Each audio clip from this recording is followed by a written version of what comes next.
Bonjour bien-aimés dans le Seigneur. Que la paix et la grâce nous soient données de la part de Dieu notre Père et du Seigneur Jésus-Christ. Je suis ton frère en Christ, William Smanga. Hier, nous avons vu que l'humilité ne cherche pas les projecteurs. Elle sert en secret, sans chercher la reconnaissance des hommes. Mais aujourd'hui, nous arrivons à la promesse la plus précieuse de toute cette semaine. La promesse qui donne tout son sens à l'humilité. Ce vendredi 14 août 2026, nous ouvrons la parole de Dieu dans le livre de Ésaïe, chapitre 57, le verset 15. Mais avant de le lire, je voudrais que tu retiennes ceci, bien-aimé. Dieu habite dans le cœur humble. Il ne le visite pas, il s'y installe. Alors, ouvrons notre Bible dans Ésaïe chapitre 57, le verset 15, qui nous dit que « Je fais ma demeure avec celui qui est abattu et humble d'esprit, afin de ranimer l'esprit des humbles et de rendre la vie au cœur de ceux qui sont brisés. » Pour bien comprendre ce passage, bien-aimé, il faut le replacer dans son contexte. Le prophète Ésaïe parle à un peuple qui s'est éloigné de Dieu, un peuple qui a vécu dans l'orgueil, dans l'indépendance, dans le péché. Mais Dieu ne les abandonne pas. Il leur rappelle qu'il est le Dieu qui habite dans les hauteurs, mais aussi celui qui fait sa demeure avec les humbles. Bien-aimé, ce verset est une promesse magnifique.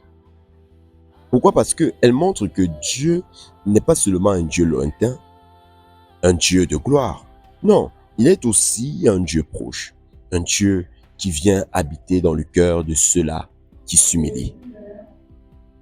Pour rendre cette vérité plus concrète, prenons une image. Imagine une maison vide, propre, prête à accueillir un hôte important. Si elle est encombrée de meubles et d'objets, tu conviens avec moi qu'il n'y a pas de place. Mais si elle est vide, si elle est humble, elle peut alors accueillir le roi. Le cœur humble, bien-aimé, est cette maison vide, prête à recevoir la présence de Dieu. Voilà ce que Ésaïe veut donc nous faire comprendre. En effet, bien-aimé, Dieu habite dans le cœur humble. Non pas parce qu'il préfère les personnes brisées, mais parce qu'elles sont ouvertes, réceptives, prêtes à recevoir. Par contre, l'orgueilleux est trop plein de lui-même pour que Dieu puisse y entrer. L'humble, par contre, a de la place pour Dieu. Et je voudrais le répéter, bien-aimé, pour que tu le comprennes. L'orgueilleux est trop plein de lui-même pour que Dieu y entre, tandis que l'humble a de la place pour Dieu. Ce verset est donc une promesse magnifique. Et j'y vois justement trois vérités que nous devons retenir. Premièrement, Dieu fait sa demeure avec les humbles. C'est-à-dire que il ne visite pas, il ne passe pas, il s'installe, bien-aimé. Il fait sa demeure. C'est une promesse de Dieu permanente. Deuxièmement, Dieu ranime l'esprit des humbles. C'est-à-dire qu'il ne les laisse pas dans leur abattement. Il leur donne une force nouvelle. Il restaure leur âme. La troisième vérité, c'est que Dieu rend la vie au cœur brisé. C'est-à-dire que là où il y a eu la mort, il y a la vie. Là où il y a eu la blessure, il y a la guérison. L'humilité ouvre la porte à la restauration. Ainsi, sache-le, l'humilité ne mérite pas la grâce, bien-aimée. Elle accueille tout simplement. Mais attention, il y a deux pièges à éviter cependant.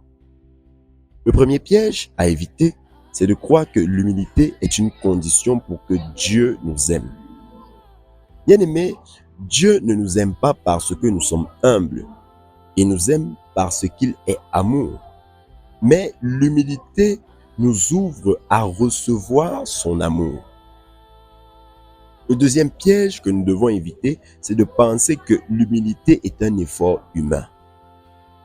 En effet, l'humilité véritable est un don de Dieu.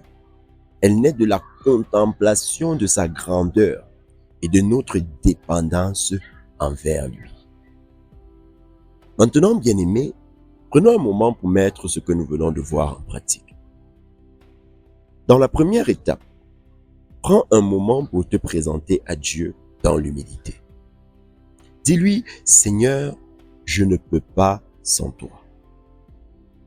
Dans la deuxième étape, reçois sa grâce, sa présence et sa restauration.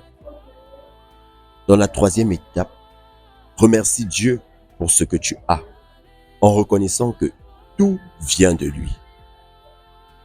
Dans la quatrième étape, déclare que Dieu habite dans le cœur humble.